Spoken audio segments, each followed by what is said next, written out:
नमस्कार मित्रांनो, ओम नमो आदेश. तर आज आपण अशा एका व्यक्तिमत्वाला भेटणार आहोत ज्यांनी नाथ परंपरेचा वारसा आपल्या अहिल्यानगरमध्ये पुढे नेलेला आहे. तर आजच्या आपल्या व्हिडिओमध्ये मी स्वागत करतो नाथ भक्त श्री अमोल महाराज यांचं. अमोल महाराज, तुमचं आमच्या या व्हिडिओमध्ये स्वागत आहे. धन्यवाद. ओम नमो आदेश. ओम नमो आदेश. तर आपले बालपण आणि नाथ पंथाची सुरुवात याबद्दल आम्हाला आणि आपल्या नाथ भक्तांना थोडक्यात माहिती सांगा. प्रथमतः सर्व नाथ भक्तांना माझ्याकडून ओम नमो आदेश. माझं नाव अमोल खोंड. मी राहणार अहिल्यानगर सर्जेपुरा. माझा आणि नाथ महाराजांचा सहवास हा जास्ती दिवसाचा नाहीये, हा कमी कालखंडाचा आहे. बर साधारण तरी 6 ते 7 वर्षापूर्वीचा असेल. बर मला जरा थोडासा त्रास होत होता. त्रास असा होत होता की मला जगूशी पण वाटत नव्हतं आणि मला मरुशी पण वाटत नव्हतं. बर आणि नंतर मग मी गुरुजी होते माझी, मी त्यांना जन्मकुंडली दाखवली. आणि मी जन्मकुंडली दाखवल्याच्या नंतर मी त्यांना सांगितलं की गुरुजी मला असा असा त्रास होतोय. काय त्रास होतोय? म्हटलं मला जगावं असं वाटतंय आणि मरुशी वाटतंय. असं दोन्ही प्रकारचं मला हे आलंय आणि मी मध्ये गुंतलेले. नेमका ह्याचा प्रकार काय? त्यांनी मला सांगितलं तुमची कुंडली मध्ये काहीच दोष नाहीये, तुमची कुंडली ही खूप छान आहे, पण तुम्हाला कुठल्या तरी मांत्रिकाकडे जावं लागेल. मी म्हटलं मी मांत्रिकाकडे कधी गेलो नाही आणि माझा तो सहवासही नाही, कारण मी एक छोटासा व्यवसाय करायचो आणि आताही तसंच करतो. माझा छोटासा एक चहाचं हॉटेल होतं आणि टूर्स अँड ट्रॅव्हल्सच्या गाड्या होत्या माझ्याकडे. आणि मग मला ते करत असताना हा त्रास व्हायचा. रात्री स्वप्न पडणं आणि असं वाटतं की मी आज ह्या जगामध्ये राहणार नाही. मग मला असं थोडस एक वर्ष गेले. मग त्याच्यानंतर मला असं एक स्वप्न पडलं की मला बजरंगबलीचा साक्षात्कार झाला. बजरंगबलीचा साक्षात्कार झाल्यानंतर मला माझे एक मित्र भेटले. मी त्यांना असंच मी केळगावला घर घेतलं असताना तिथं घराचं काम चालू असताना त्यांची माझी भेट झाली. तर ते मला म्हटलं की मला तुमच्याशी बोलायचं. म्हटलं भाऊ काय बोलायचं? की ते मला म्हटलं की तुमच्या पाठीमागे कुठली तरी दैवी शक्ती दिसते. मी दैवी शक्ती तर असं काही नाही, मी नॉर्मली सांसारिक पुरुष आहे, मला असं कधी अनुभव आला नाही. आणि मग नाही, ते म्हटलं की माझ्याकडे एक व्यक्ती की मी त्यांच्याकडे तुम्हाला घेऊन जाऊ शकतो. म्हटलं चालेल. मग ते 1-2 दिवसानंतर ते माझ्या दुकानावरती आले आणि एक 12 बाबलीला एक ठिकाण आहे, त्या ठिकाणी मकर म्हणजे त्यांना मराठीमध्ये पैलवान बाबा म्हणतात, त्या ठिकाणी मला ते घेऊन गेले. ते घेऊन गेल्याच्या नंतर ती व्यक्ती माझ्या ओळखीची निघाली आणि ते ऍक्च्युली माझ्या दुकानाच्या शेजारीच कामाला होते, अशोक भाऊ माने म्हणून. तर मी त्यांच्याकडे गेल्याच्या नंतर मग त्यांनी मला म्हणले अमोल भाऊ इकडे कुठं आले? मी त्यांना सांगितलं की अजय भाऊ यांनी मला आणलं भाऊ इथं, की मला माहित नाही नेमकं काय प्रकार, मला काही त्रास होतोय, मलाही समजत नाही, जगाविषयी वाटत नाही, मरुविषयी वाटत नाही, नेमका हा प्रकार काय? मग ते म्हटलं की तुम्ही थोडंसं थांबा, मी तुम्हाला सांगतो, मला माझ्या शक्तीनुसार मला पाहू द्या. मग त्यावेळेस त्यांना ते बसल्यानंतर त्यांनी सांगितलं की त्यांनी मला नाही सांगितलं की त्यांनी मला सांगितलं की तुमचे आई वडील तुमचे घरचे जे मुख्य लोक असतील त्यांना तुम्ही घेऊन या. मग दुसऱ्या चक्रीच्या नंतर आम्ही तिथे गेलो. त्यांना मग घरच्यांना घेऊन गेल्यानंतर मग ते मला म्हटले की तुम्ही आता इथं बसा. बसल्यानंतर मग त्यावेळेसही मला समजलं नाही की मला एक अशी दिव्य शक्ती, अशी आपला हिरा कसा चमकतो त्या टाईप आली आणि माझ्या इथं असं घुसल्यासारखं ते मला अनुभव अजूनही येतो. तर त्यावेळेस मी 10 ते 15 मिनिटं कुठे गेलो हे मलाही समजत नव्हतं आणि त्यांनी मला सांगितलं नाही की हे कोण आहे काय. त्यावेळेस मला दादा गुरु मच्छिंद्रनाथांचा संचार झाला आणि हे मला असं स्वप्नात हे दिसत होतं, पण हे कोण हे मला माहित नव्हतं. तर मग घरचे विचारात पडले की हे तर संसारिक आहे, नातांना तर ह्या गोष्टी चालत नाही, की बाहेर असा भरपूर प्रसार झालाय की संसारिक व्यक्ती हा नाथांची सेवा करू शकत नाही. अशा बऱ्याचशा नाथ भक्तांनी, आपल्याच नाथ भक्तांनी असं त्याचा हे करून ठेवलेलं आहे, काहीतरी प्रकार वेगळाच करून ठेवलाय. पण नाथांना हे सगळे समान आहेत. नाथ हे दादा गुरु माय मच्छिंद्रनाथ यांच्या नावातच माया आहे आणि ते त्यांच्यासारखे मायावेळ कोणीच नाहीये. ह्याचा अनुभव हा मी घेतलेला आहे आणि त्यांचा अनुभव मला आलेला आहे आणि मी तो अनुभव सुद्धा घेतलेला आहे. मग त्यानंतर मला घरचे विचारात पडल्यानंतर त्यांनी सांगितलं की तुमच्या मुलाला मच्छिंद्रनाथांचा संचार आहे. त्यांनी मलाही सांगितलं.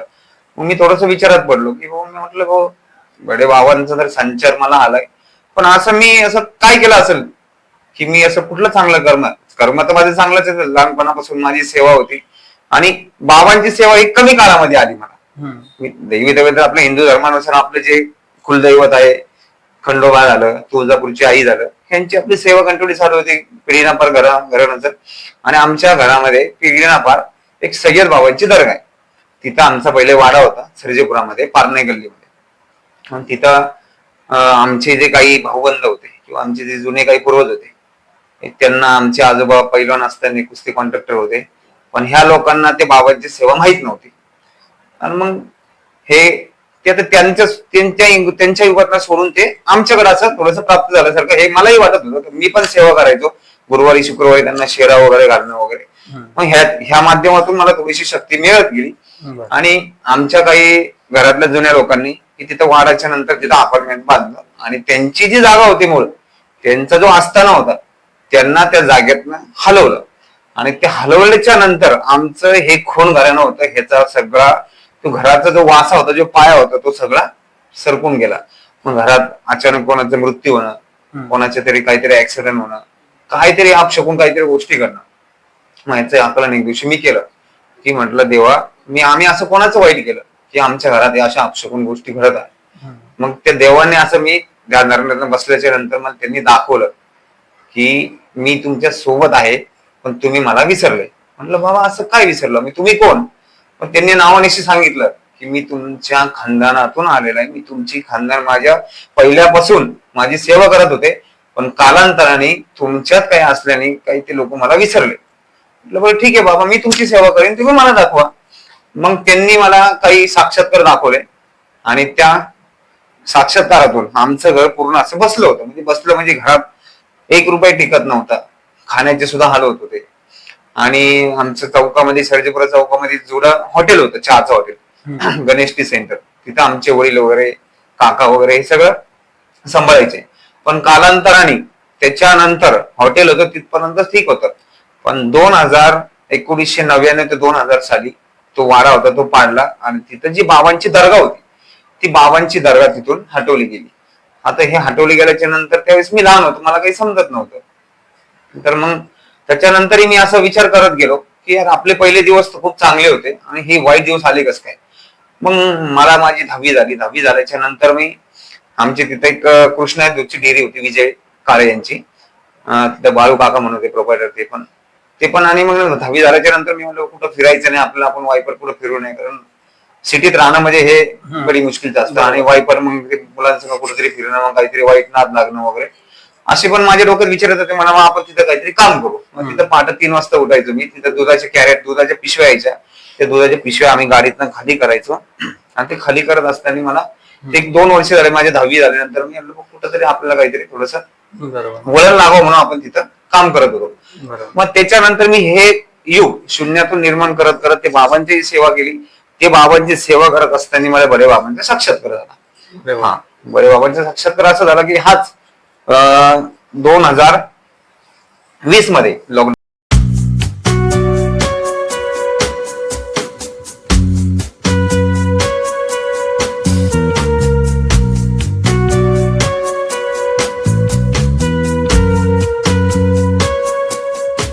करत ते बाबांची सेवा केली. ते बाबांची सेवा करत असताना मला बडे बाबांचा साक्षात्कार झाला.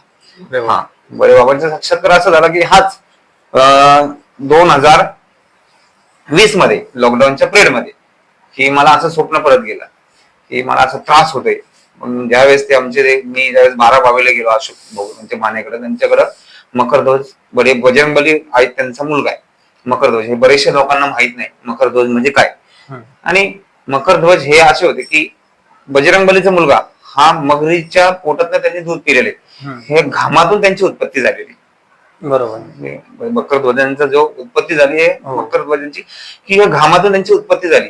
आणि बरेचसे आजही लोक म्हणतात की बजरंगबलीला मुलगा नाही, पण तुम्हाला सांगतो बऱ्याचशा पुराणामध्ये पण आहे आणि ते साक्षात आहे. त्यांचा आजही शेवगावमध्ये मंदिर आहे, त्यांची समाधी तिथं आहे शेवगावमध्ये चापडगावमध्ये. तिथं त्यांना पैलवान बाबा म्हणून परिचित आहेत, पैलवान बाबा त्यांना म्हणतात.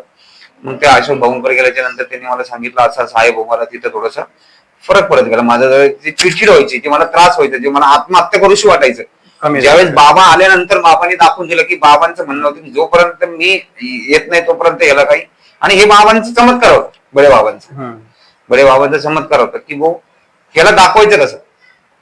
आणि ज्यावेळेस माणसाला त्रास होतो, म्हणजे साधारणतः आपल्या पायाला ठेस लागली किंवा आपल्या जोपर्यंत आपण आजारी पडत नाही तोपर्यंत आपण डॉक्टरांकडे जात नाही, तोपर्यंत आपल्याला अनुभव येत नाही की आपल्याला झालेलं तरी काय. तसाच हा प्रकार आहे नाथ परंपरामध्ये सुद्धा, की ज्यावेळेस आपण आजारी पडतो किंवा आपल्याला काही त्रास होतो किंवा आपण एखाद्या नाथ साधकाकडे जातो किंवा एखाद्या आस्थानदार आहे किंवा त्यांना बहुतेक पाहतात ते बाबांच्या योग विद्येने त्यांच्याकडे आलेली विद्या, मलाही तसंच प्राप्त झालं. आणि त्याच्या सुरुवात तिथून माझी सुरुवात त्यावेळेस चालू झाली. आणि मलाही असं अनुभव स्वतः स्वतः घडत गेले की मलाही, मी पण गुरु खूप नंतर झाले माझे गुरु, पण मलाही स्वतः हे विद्या म्हणा प्राप्त झालेली किंवा जे ज्ञान आहे हे स्वतः मी आत्मसात केलं बाबांच्या आशीर्वादाने. कसं बाबांची सेवा चालू केली. तसं नंतर त्याच्यानंतर माझी सुरुवातीला तिकडच्या नंतर तोफखान्यामध्ये शंकर महाराजांचं मठ आहे, तिथं मग आमचे एक मित्र आहे वैभव मिरग म्हणून, कुठं राहते का सगळं सांगतो. मग तिथं गेल्याच्या नंतर मग त्यांना म्हटलं की भाऊ अमोल भाऊ तुम्ही कसं काय आले. म्हटलं काय नाही, मला बाबांनी इथं चित्र दाखवलं शंकर महाराज इथं आहेत भाऊ, मला ही सेवा करूची. आता म्हटलं म्हणून आपण नाही बरं झालं बोले तुम्ही आले बोले, आणि तुम्ही माझे खूप जुने मित्र लहानपणीचे. म्हणजे चांगली गोष्ट आहे बोले, काय नाही बोले तुम्ही पण, मला असं वाटतं की तुम्ही आमच्या सोबत इथं राहा बोले, तुम्हाला बडे बाबांची सेवा म्हणजे आम्हाला थोडं सानिध्य बाबांचं भेटेल बुवा. म्हटलं हो ठीक आहे काय अडचण नाही. मग त्या माध्यमातून असंच एक दिवस हे आमचे ओळख झाली, त्या माध्यमातून त्याच्यानंतर तिथं माझी सेवा चालू झाली. सेवा चालू असताना काही लोकांचे प्रश्न माझ्याकडनं सुटत गेले. मग तिथं नाथ भक्त गोळा झाले की ते म्हटले भाऊ हे अमोल भाऊ हे अमोल महाराज आहे. मला महाराजांची पदवी ही मी स्वतः नाही, हे मला नाथ भक्तांनी दिली. मी आजही बऱ्याच जणांना म्हणतो मी संसार आहे की मला महाराज म्हणू नका, मला बाबा म्हणू नका, मी अमोल भाऊ आहे, अमोल दादा म्हणा मला. पण काही लोक म्हणतात की तुम्ही बाबांची सेवा करता, तुमच्या हातून बरेचसे कार्य घडलेलं आहे बाबांचं, आणि आमचंही बरेचसे कार्य ज्यांना बराचसा त्रास होता ते तुमच्या माध्यमातून बडे बाबांनी तुम्हाला विद्या दिली, तुम्ही ते करून दाखवलं. म्हणलं मी नाही, ते बाबांनी केलं, हे सगळं काही करणार ते बाबा आहे, आम्ही फक्त निमित्त मात्र आहे. मग तिथं ओळख झाल्याच्या नंतर आमची ओळख झाली बुवा. तिथं मग माझं तिथं असताना चालू झाला. तिथं आमच्या दोघांचे शंकर महाराजांची आणि बडे बाबांची गादी चालू झाली. मग कालांतराने थोडस तिथं लॉकडाऊन पडलं किंवा त्याच्यानंतरचा काळ थोडासा शांत झाला. मग त्याच्यानंतर अशीच माझी ओळख झाली, काही लोकांना माहित पडलं. मग त्याच्यानंतर आमचे एक बंधू आहे प्रसाद डोने म्हणून, त्यांनी मला सांगितलं की बोले तुम्हाला आता सर्जेपूरला मच्छिंद्रनाथ देवस्थान आहे, हे तुम्हाला तिथे यावं लागलं. मी म्हटलं की तिथं लहानाचं मोठं झालो, माझं काही तिथं काही ओळख नाही आणि तिथं मला योग्य नाही. ते असं कसं होऊ शकतं, आपण नाथ भक्तचे, तुम्हाला बाबांचा कदाचित असेल बोलवणं म्हणून तुम्ही येऊ शकता. मी म्हटलं बाबा मी तिथं कसं येऊ शकतो, की तिथं बाबा असं होऊ शकत नाही, तिथं एक गादी चालक आहेत आदेशनाथजी म्हणून. परत ते म्हणतील हे भाऊ असं कसं काय आला, हा मुलगा कोण काय. मग त्याच्यानंतर त्यांची आमची ओळख झाली. अशी ओळख झाली की मला बाबांच्या आशीर्वादाने मला गाडी घ्यायची, ती 4 व्हीलर. माझी पहिली गाडी होती इको 7 सीटर. ती गाडी मी लॉकडाऊनच्या आधी विकली होती. लॉकडाऊन झाल्याच्या नंतर मग साधारणतः एक 8 ते 9 महिने आले मी गाडीसाठी खूप विचार करायचो. म्हटलं आता गाडी होती आपल्याकडे 4 व्हीलर, त्या गाडीवर पण माझा उदरनिर्वाह आहे की मी ते गाडीला भाऊ इकडे काही काम नसलं की ते आपलं गाडीचं भाडं मारायचं, त्याच्यावर आपलं घर चालायचं, सेवा चालायची. ती गाडी असली की आपण बडे बाबांना जाणं, गोरक्षनाथगडावर जाणं, असे बरेचसे ठिकाणी नाथांच्या ठिकाणी आपलं कुठे काही कार्यक्रम असलो आपलं तिथं नाथ भक्तांना घेऊन आपला स्वखर्चाने जायचो. कुणी जर दिलं तर ठीक आहे, नाही तर आपलं स्वखर्चाने घेऊन जायचं. अशी जवळ घराच्या नंतर मी ती गाडी मी विचार केला मला आता बाबा मला गाडी पाहिजे. त्यावेळेस मी ती गाडी घेतली की मी सुद्धा विचार करत बसलो. ती गाडी मला 21 दिवस वापरलेली नवी गाडी भेटली इको, आणि त्याच्या पाठीमागं लिहिलं होतं श्री दत्त कृपा म्हणून. मग म्हटलं बडे बाबा हा तुमचाच प्रसाद आहे. बडे बाबा करू मच्छिंद्रनाथ. आणि मग त्यांनी दाखवून दिलं की तुला मी लवकरच दाखवून दिली, हे तुझं तुला यान जे पाहिजे नाही 4 पायाचे हे तुला लवकरच भेटेल.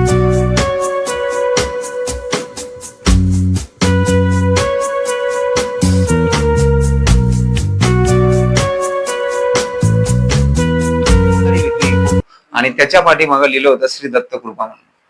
मग म्हटलं बडे बाबा हा तुमचाच प्रसाद आहे. बडे बाबा करू मच्छिंद्रनाथ. आणि मग त्यांनी दाखवून दिलं की तुला मी लवकरच दाखवून दिली, हे तुझं तुला यान जे पाहिजे नाही 4 पायाचे हे तुला लवकरच भेटेल. म्हटलं बाबा भेटलं तर चांगलीच गोष्ट आहे, मला हे अनुभव घडले पाहिजे की बाबा तुम्ही माझ्या सोबत आहे म्हणून. मी तर माझ्या हाताने तुम्ही बऱ्याचशा लोकांचं कार्य करून घेता, पण माझं काय त्याच्यामध्ये, की बाबा म्हटलं तुला हे लवकरच दाखवून देईल मी. मग एक दिवस असा झाला की आमचे जोडीदार ते अजय डोंगरे म्हणून त्यांच्या सोबत आले.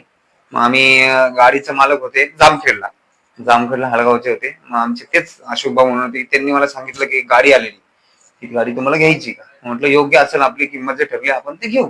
मग ती गाडी त्यांनी सांगितलं की असा असा व्यक्ती आहे, तो येणार आहे.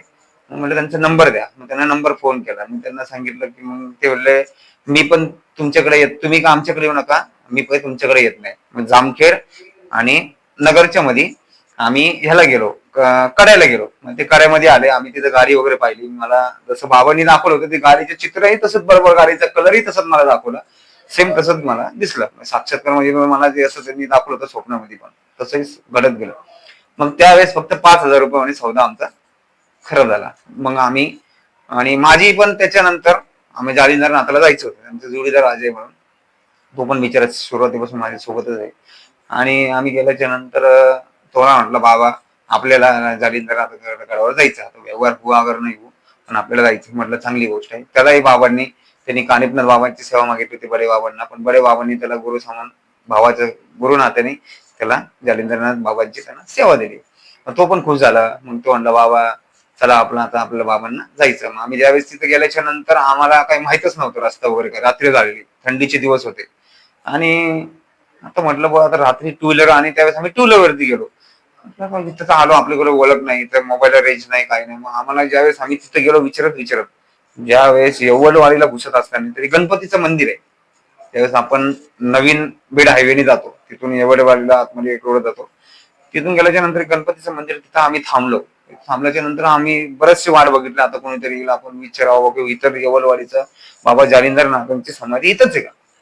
मग ते कोणाला आम्हाला नाही म्हणलं. त्याला म्हटलं मग चला आपण, आता मला असं वाटतं की हाच रस्ता आहे, की जसं मला जसं दिसतंय बघ तसं तसं आपण जाऊ. मग आम्ही गेलो. मग आम्ही गेलो तर पहिले आम्हाला असं काळमुख राजा बाबा वरती दिसले. तर पहिलेच वेळ त्यालाही नाही नव्हतं माहित, मलाही नव्हतं माहित. पण बाबांचं नामस्मरण करत बाबांना म्हटलं बाबा तुमचे गुरुबंधू आहेत जालिंदरनाथजी, आता त्यांचं आम्हाला दर्शन घ्यायचंय, आम्ही पण पहिले वेळेस आलोय, आता हे तुमच्या हातात कसं दर्शन करून घ्यायचं. मग आम्ही काळमुख राजा, त्यावेळेस सुरुवातीला आम्ही गाडी वरती गेली की परत रिटर्न गाडी खाली आली. इथं अंधारात आपण पडलो, आता इथं आपल्याला उचलायला पण कोण नाही. पण बाबांचा नामस्मरण करत असताना आम्ही बरोबर कसं तरी वरती गेलो. वरती गेल्याच्या नंतर थोडस परत पाठीमागं आलो. म्हटलं हे इथं मंदिर दिसत नाही. आपल्याला ज्यावेळेस आपण कुठेतरी व्हिडिओ मध्ये पाहिलेलं आहे, हे मंदिर कुठेतरी खाली आहे, बाबांची समाधी, हे मंदिर खाली, हे काळमुख राजा, हे बाबा हे पहिले वरती ध्यानाला बसायचे, त्यांचं स्थान पहिले वरती होते. पण लोकांना काही काळानुसार काही यान नसल्यामुळे ते बाबांनी खाली समाधी घेतली, लोकांच्या आग्रह खातर किंवा तिथं बाबांना कि नाथ भक्तांना सेवा करायला भेटावं म्हणून. आणि गावातले लोक म्हणायचे की बाबा आम्हाला तुमच्या सेवेचा लाभ भेटावा म्हणून तुम्ही खाली या, आम्हाला एवढं वरती काही साधन नसल्यामुळे एवढ्या डोंगरावरती येणं आम्हाला हे होणार नाही म्हणून. मग बाबांनी थोडंसं पुढे गेल्याच्या नंतर 2-3 किलोमीटर वरती खाली समाधी घेतली येवलवाडीमध्ये.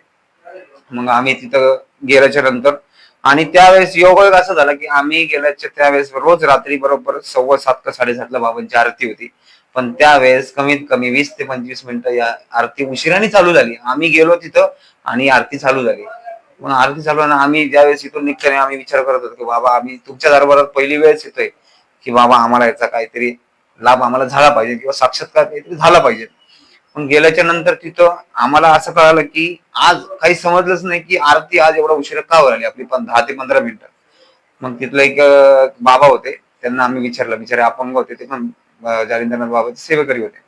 त्यांना विचारलं, म्हणलं बाबा आदेश, बोले आदेश. म्हटलं आज आरती खरोखरच उशिरा झाली का? म्हटलं हा बोले, आम्हालाही समजलं नाही झालं. म्हटलं बाबा आम्ही बाबांना विनवणी केली होती की आम्ही दारात तुमच्या वेळेस पहिली वेळेस येतो की तुमची आरती आम्हाला भेटावं म्हणून, पण आम्हाला बाबांनी आमची जी कळकळीची विनंती ती बाबांनी ऐकली. पहिली वेळ होती आमची, आणि आम्हाला साक्षात्कार काहीतरी पाहिजे नव्हता. तरी शेवटी नाथसेवक म्हणजे की थोडं साक्षात्कार असल्यामुळे जरा ग्रुप येत नाही आपल्याला. त्यावेळेस आमचं दर्शन झालं, आरती वगैरे झाली, आणि विशेष म्हणजे आम्हाला तिथं भंडारा खायला भेटला. तिथं लवकर एक तर त्यावेळी कालामध्ये म्हणजे लवकर भंडारे होत नव्हते रात्रीची वेळ. मग तिथं आम्हाला भंडारा वगैरे भेटलो. आम्ही रात्री तिथून निघालो. तिथून निघाल्याच्या नंतर आम्हाला अंमळनेरच्या पुढे एक डोंगर म्हणजे हायवेलाच होता. रात्री 10:30-11 काहीतरी वाजले होते, आणि तिथं एक ह्याचा कळप आला, कोल्ह्यांचा कळप आला, कमी कमी 10 ते 12 कोल्हे. आणि आता आम्ही त्या हायवेला दोघच जण, रात्रीची वेळ, काळोख वरती अंधार, थंडीचे दिवस, एकही गाडी जाता येत नाही, फक्त आमची गाडी. आता आमची गाडी टू व्हीलर होती, स्प्लेंडर गाडी. बाबा म्हटलं, बडे बाबांना विनवणी केली, जालिंदरनाथ बाबांना विनवणी केली, बाबा आम्ही तुमच्या दर्शनाला आलोय जालिंदरनाथ बाबा. बडे बाबा तुम्ही समक्ष ह्या या पर्वताच्या पलीकडेच तुम्ही आहे, मला चांगलं दिसतंय, पण हे जे आमच्या पुढे जे हे आलेलं हे विघ्न आहे हे जरा याला दूर कोण करणार बाबा, एवढंच फक्त बोललो. डोळ्याची अशी पापणी लावून घेतली की ते सगळं गायब झाले. तिथेही त्यांनी बाबांनी आम्हाला बरे बाबांनी चमत्कार दाखवला. म्हटलं बाबा आपल्या पाठीशी आहे. आणि खरंच बाबा कळकळी म्हणजे बाबांचा एवढा एवढा म्हणजे एवढी माया आहे माझ्या तर वरती, पण मलाही माहित नव्हतं की बाबांचा एवढा आशीर्वाद मला एवढा कमी काळामध्ये लाभलेला आहे. पण ते करत असताना असेच मग तिथं थोडस प्राप्त झाल्याच्या नंतर मला नंतर मी असंच, मला बाबांनी सगळ्यात महत्वाची सांगायची गोष्ट म्हणजे मला बाबांनी बिगर गुरुची विद्या दिली. म्हणजे मी पण बाबांना आजही धन्य मानत होतो की बाबा की मला बिगर गुरुची विद्या ही प्राप्त कसं काय झाली. तर बाबांनी मला एकच सांगितलं की बोले तुझे जे कर्म होते, तुझं जे मन होतं हे सत्यावरती, आम्ही कोणाकडे जात नाही, आम्हाला सत्यता लागते. ज्याचं मन चांगलं, जो कष्ट करी आम्ही त्याला सेवा देतो. आम्ही गुरु परंपरेला हा. मग त्याच्यानंतर काय झालं की काही लोक, मी सेवा करत असताना काही लोक म्हणले की आपल्या नाथ पंथामध्ये निगुरू आहे, काय करू शकतात, निगुरू काय करू शकतात.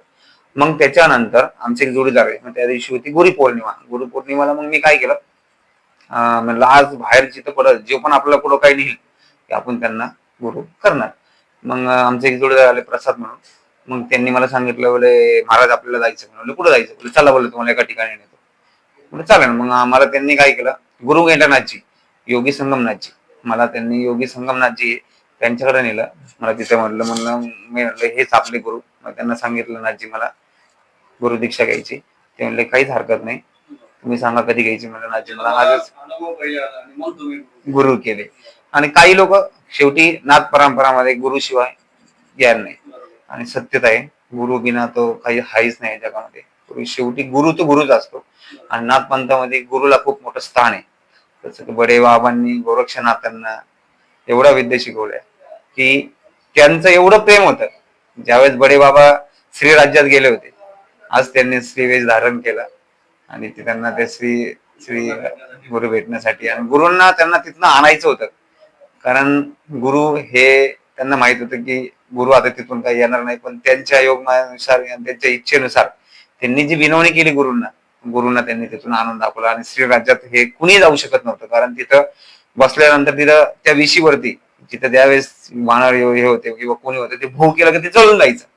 पण ते नाथांनी गोरक्षनाथांनी करत त्यांचं गुरुप्रेम एवढं होतं की त्यांनी दाखवून दिलं की बघ माझं गुरुवरती किती प्रेम आहे, मला गुरुंनी किती जीव लावलेला, मला गुरुंनी कुठली कुठली विद्या शिकवली आणि गुरुंनी गुरुचं माझ्यावरती किती प्रेम आहे, माझं गुरुवरती किती प्रेम आहे हे त्यांनी सगळ्या जगांना दाखवलं.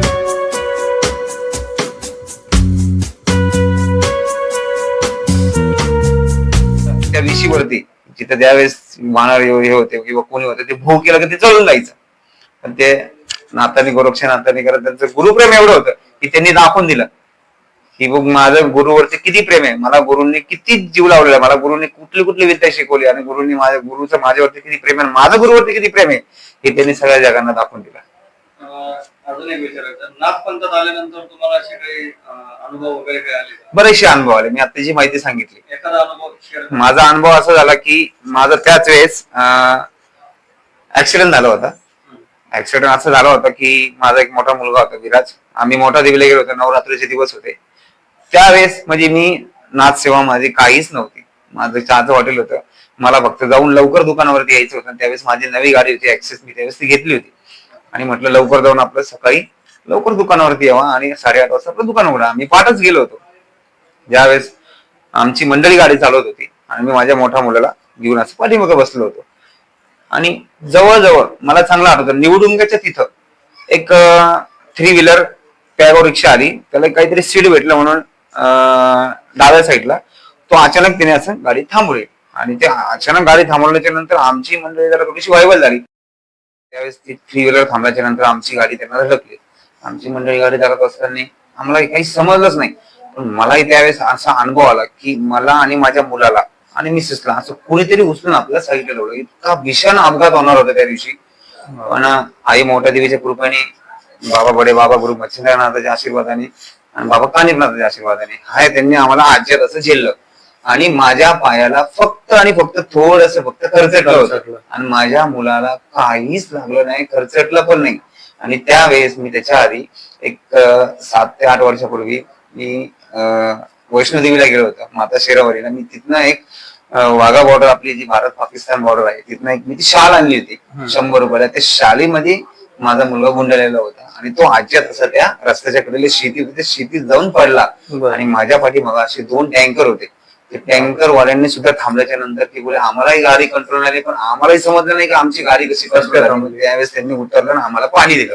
मग त्यावेळेस तिथे ते रिक्षावाला थांबल्याच्या नंतर त्यांनी बघितलं, त्यानंतर त्याला तिथल्या काही लोकांनी त्याला लगेच त्याला रफादफा केलं, त्याला तिथनं काढून दिलं. मग आम्ही, आणि त्यावेळेस माझ्याकडे 2 मोबाईल होते, एक जीएसएम आणि सीडीएम, टाटा डोकोमो आणि टाटा इंडिकॉम मोबाईल होते. आणि ज्या मोबाईल मध्ये बॅलन्स होता त्याला रेंज होती, आणि ज्या मोबाईल मध्ये बॅलन्स होता त्याला रेंज नव्हती टाटा डोकोमोला. मग आता म्हणलं इथं सांगायचं कसं, डॉक्टरला कसं बोलवायचं, एम्ब्युलन्स कशी बोलवायची. मग कोणीतरी 108 ला फोन केला. 108 त्यावेळेस गाडी आली.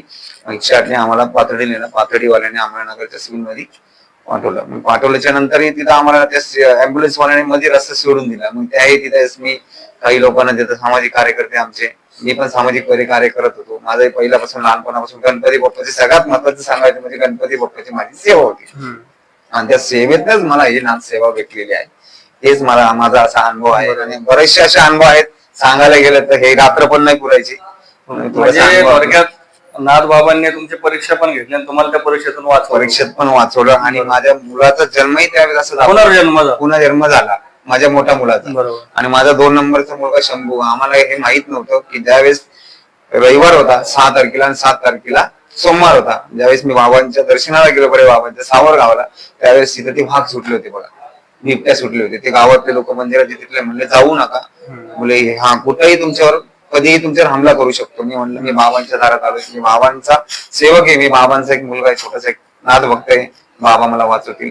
आणि बाबांचे मी आदेश घेऊन तिथून निघालो. आम्हालाही माहिती नाही, आम्ही मतदार असतात ना, आम्हाला चांदिनीच्या मागापाशी रात्रीचं बाबांनी कसं काढलं आणि मला माझ्या घरापर्यंत कसं पोहोचवलं. आणि मला त्याच्यानंतर मुलगा झाला आणि त्या मुलाचं नाव आम्हालाही माहित नव्हतं की त्याचं नाव आम्ही शंभोटी म्हणून. आणि बाबांनी आम्हाला दाखवलं होतं की आमच्या मंडळीला हा हृदयाचा त्रास होता.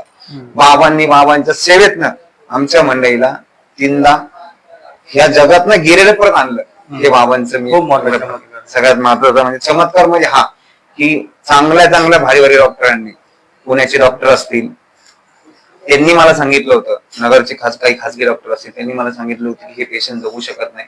पण मला बाबांच्या सेवेतून मला हा असं काही भेटलेलं आहे की बाबा म्हणले तू जरी संसारी असला, मी तुला तुझा संसार सुखाचाच करून देणार. आणि माझं एक सांगणं आहे, येणाऱ्या काळामध्ये हे जे नाथ भक्त आहेत, या नाथ भक्तांमध्ये जे वाईट जी प्रसार झालेला आहे, की काही लोकांचं म्हणणं आहे की नाथ सेवेतनं की हे नाथ सेवा केल्याच्या नंतर हे खूप कडक असतं, किंवा याची सेवा केल्याने आपल्याला बरंच काही त्रास होईल, काही चुकलं आपल्याकडनं. पण नवनाथांसारखा दयाळू मायाळू हे कुठलेच नाथ नाही, कुठलेच दैवत नाहीये, हे माझ्या आम्ही अनुभवातून सांगू शकतो. आणि यांना नाथ म्हणजे नाथ भक्त आज एक अशी समज आहे की नाथांकडे खूप कडक देवता म्हणून पाहिलं जातं. हा, किंवा नाथांच्या भक्तीकडे यायला शक्यतो लोक घाबरतात की खूप नियम कडक असते, काय असते. तर त्याच्याबद्दल थोडक्यात सांगा. नाही, त्याच्यामधून काय सांगायचं की मला ह्या मधल्या काळामध्ये काय झालं की नाथांची सेवा करण्यासाठी काही लोकांनी त्या काळामध्ये की नाथ हे खूप कडक आहे, संसारी माणूस नाथ सेवा करू शकत नाही, हे असं कोण म्हणत नाही. हे माझ्या अनुभवातून मी सांगू शकतो की मी संसारी, मी बाबांना हेच सांगितलं होतं, बाबा मी संसारी आहे, माझं लग्न झालेलं आहे. पण बाबा म्हटले असं कुठल्या ह्याच्यामध्ये सांगितलेलं आहे मी, किंवा कुठल्या माझ्या पोथी पुराणामध्ये सांगितलंय, या 40 अध्यायामध्ये सुद्धा मी सांगितलेलं नाहीये की माझी सेवा या संसारी व्यक्ती किंवा पुरुष हा करू शकत नाही.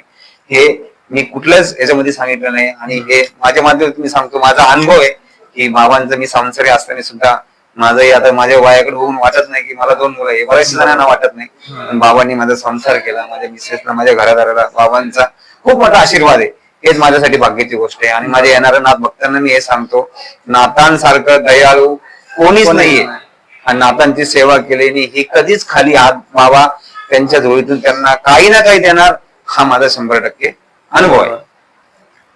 तर आज आपण आपल्या चर्चेमध्ये नाथ भक्त श्री अमोल महाराज कोण यांनी उत्तम असे आपल्याला मार्गदर्शन केलेलं आहे. खूप अशी चांगली चर्चा झाली, जेणेकरून येणाऱ्या नवीन नाथ भक्तांना या चर्चेतून, यांच्या मार्गदर्शनातून निश्चित फायदा होईल. धन्यवाद अमोल महाराज, यांनी वेळ काढून आमच्या व्हिडिओमध्ये माझं कार्य असते, तुम्ही मला बोलवलं आणि हे बोलवलं म्हणजे हे नाथांचं आज काहीतरी योग होता आणि हे बाबांनी बोलवलं. आणि मलाही माझं मन कुठेतरी मला मोकळं करायचं होतं की मला आधी संधी भेटली. माझाही तुमच्याकडे ओम नमो आदेश.